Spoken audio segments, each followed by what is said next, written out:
If you were in charge of the Democratic Party, but what would you do to sort of make them more competitive? And Well, I think with the Democratic Party, I mean, this goes back to the history of the Democratic Party. In the mid-'80s, after Mondale lost, the Democrats made a decision. They said, look, we can't compete with the Republicans anymore because they're outperforming us in the fundraising arena. So we have to change our platform a little bit to try to compete with them a little bit with big business money when we raise, do our campaign fundraising.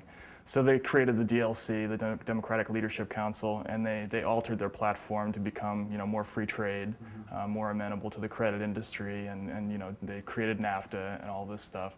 And what happened then is that you had a party that was basically in schism. You had the old coalition of unions and special interest groups and ethnic groups on the one hand, and that was the traditional Democratic Party base, and then you had this new base that was really, an economic elite that was really, they had a stranglehold on the Clinton administration, I think, and on their domestic policies. But what we've seen in the last 3 or 4 years is that people are beginning to be upset with that schism. They really want the Democratic Party to return to its roots and protect, working class people, the poor and that sort of thing. And that's why you saw these candidacies like Ned Lamont in Connecticut, Tester, in the Midwest and that sort of thing. Right. And I think, if you use the model that Bernie Sanders uses in Vermont, which is, just stay consistent down the line and protect, working class interests and that sort of thing, you're going to have a larger constituency nationally than they do now. They don't really have a natural constituency anymore because if you're, the Republicans obviously do a better job of catering to the interests of the rich than the Democrats do, or at least they openly do that job better. So I think the Democrats would do better to go back to what they were originally. And I think the voters may end up forcing that issue. We'll see. I mean, we saw what happened with Lieberman. That was a real revolt within the party. I mean, the voters threw out the party favorite, and they nominated one of their own guys, and they forced the fake Democrat to run as an independent. And I think we're going to see more of that in the future. We may not see it in this presidential election, but eventually I think that's what's going to happen. Well, I mean, following up to that same idea that the people who are representing the Democratic Party publicly aren't really the people that they're pretending to be petitioning for. Right. Are you familiar with the concept of noblesse oblige, like sure, yeah. JFK, FDR? I mean, right. That the rich are sort of required to stand up and because of their position in society help let those less fortunate. I mean, doesn't that still play a role in the Democratic Party, or have they completely? Well, noblesse oblige doesn't require the rich to take care of the rich. I don't think that's what that was about, And I think what happened with the Democratic Party, that was traditionally the way the Democratic Party was set up. I mean, of course, it wasn't working class people who were running the party. It was always these patrician, rich figures who were always running the party. But they always had an eye out for trying to take care of some of the less fortunate and try to at least create some kind of balance economically in society. When that approach stopped winning them fundraising money, campaign contributions, they switched and they started openly taking care of the interests of corporations and rich people, and it affected all kinds of domestic policies, and it eventually started to alienate ordinary voters. And I think that's why you have these record levels of people not voting during presidential elections. I mean, it was under 50% last time, which is unheard of for a Western democracy. And I think unless they get back to actually representing their so-called the people they putatively represent, that situation is going to continue. So I mean, have some of these people defected to the Republican Party, or?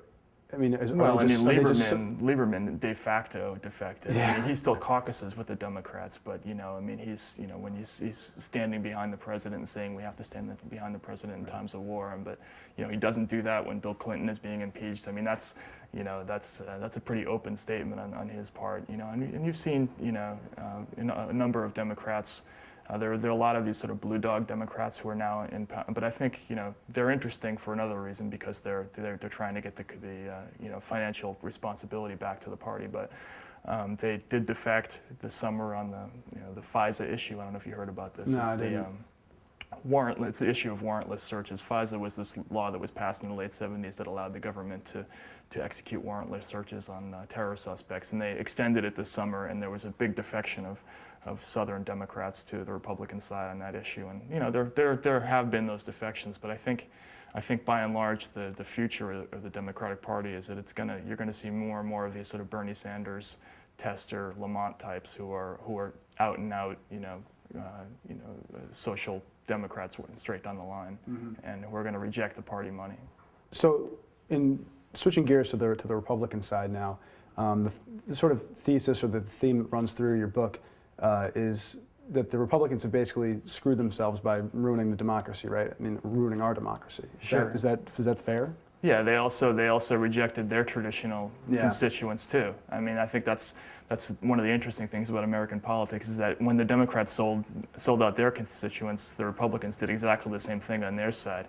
I mean, right now, the Republicans are heading into the 2008 presidential race, and they're crippled politically, and it's not necessarily because they screwed up the Iraq War, or they destroyed congressional procedure or had a wave of ethics scandals or anything like that.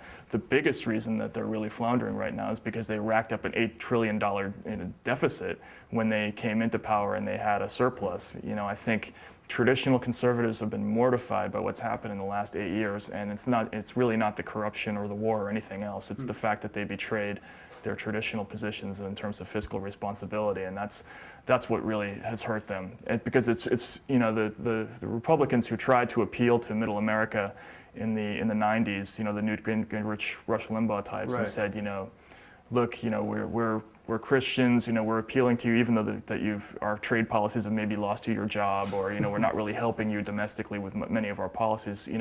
We're your guys because we're right on the social issues and we're right on the military and that sort of stuff. Well, their credibility with those people that they're trying to appeal to has been ruined because of the spending stuff. I mean, I think that's the biggest thing that that's where they've really undermined themselves. So, what now do you think would emerge? Who's going to emerge in the leadership of the Republican Party? I mean, because they're going to regroup, right? I mean, there's going to be some movement towards old, really conservative values. I mean, what would you predict that would happen?